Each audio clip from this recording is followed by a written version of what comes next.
All right, there was a really, really telling series of events that happened this week that we should all be paying attention to because it's kind of par for the course. If you noticed, Trump's lawyers had an opportunity to cross-examine Stormy Daniels, and one of the very specific line of questions towards Stormy was asking about Donald Trump's golf game and how good he was as a golfer, and how as a celebrity he has all these people that follow him around, and that just shows he's, a great golfer and a very loved celebrity. And her response summed up is the people around him are paid to be around him, and then all of a sudden they're not paid. But one of the people around him is a woman that her entire job is to pull out stories. She gets $105,000 a year. She pulls out stories about Donald Trump, positive stories, and prints them out. These are the documents you always see him flashing around. And he'll go through these stories in court, and he'll mark them up with his Sharpies, and it'll look like he's taking notes in court and being productive, but actually he's editing the stories and taking out parts of those stories that different sources wrote. And he'll rewrite them and then have them submitted as the actual stories to make himself look a certain way. This is a man who owns golf courses all over the world. And his MO, proven, was he'll play the first round at the golf course by himself, with nobody else. And he will record his own score, whatever he sees fit. And that's the winning score that he assumes at that golf course forever. Now, the tournament that was going on when he met Stormy Daniels, as an example, was a 3-day tournament.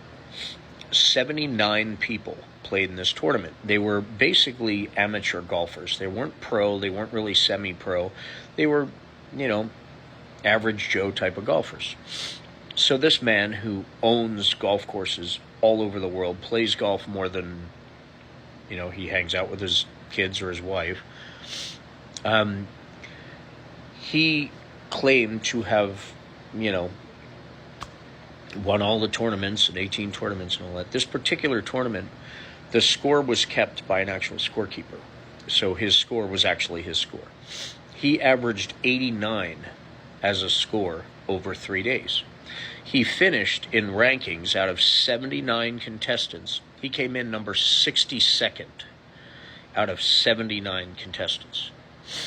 So leaving court yesterday, Friday, he made sure to stop in front of the reporters after, Stormy Daniels was questioned about his athleticism and how good of a golfer he is and how popular he is, how many people hang out with him.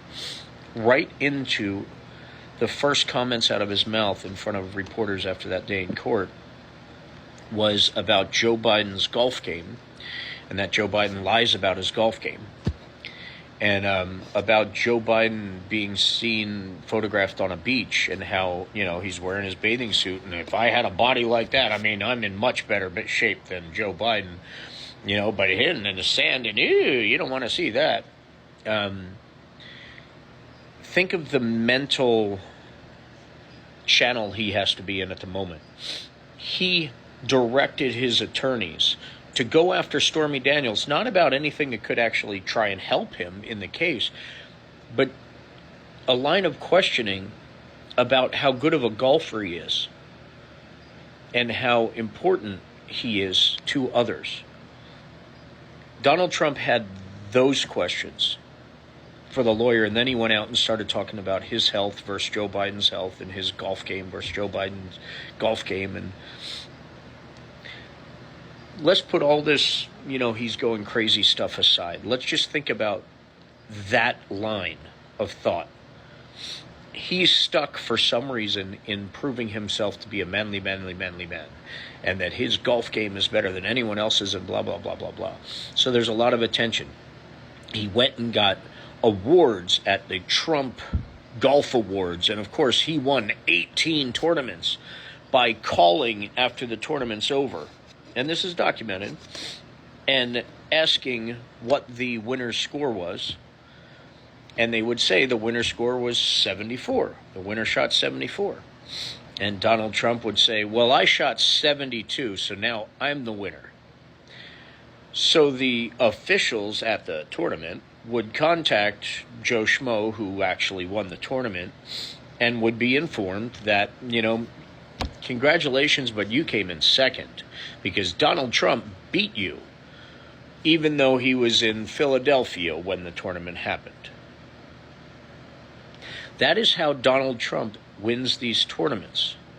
If you recognize the psychology behind the stances he takes, you will recognize, just in his speech patterns, that's something going on behind the scenes in that subject. So that's how the attacks will come out against Joe Biden, against Fani Willis, against the judges.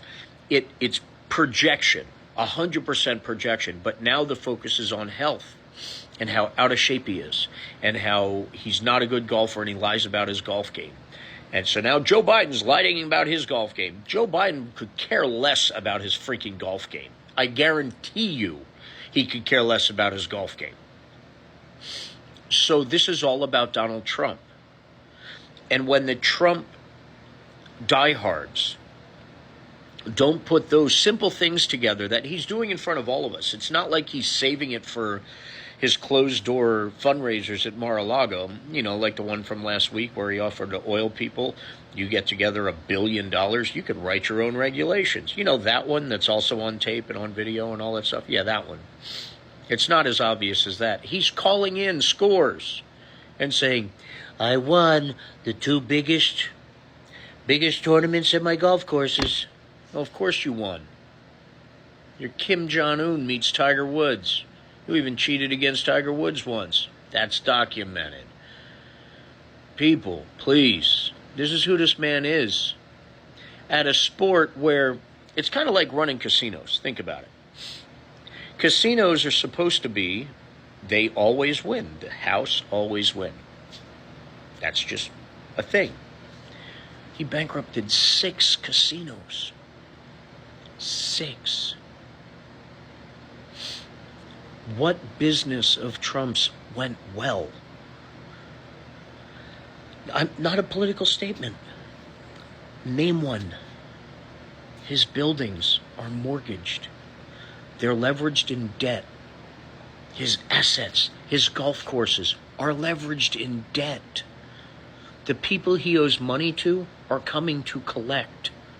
That's why he has to get in the office again, because it's all he's got left.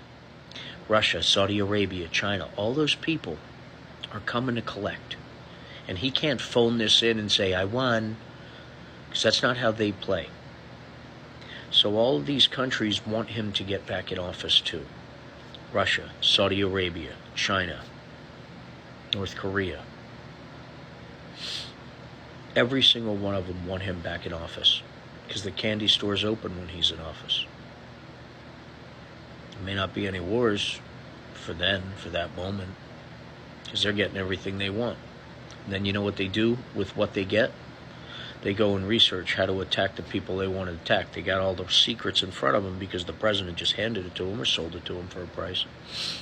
How easy is that next war when you know everybody's secrets? Just ask Ukraine. Ask Israel. But more importantly, ask yourself. Use your head. This guy claims championships at tournaments in his own clubs over the phone.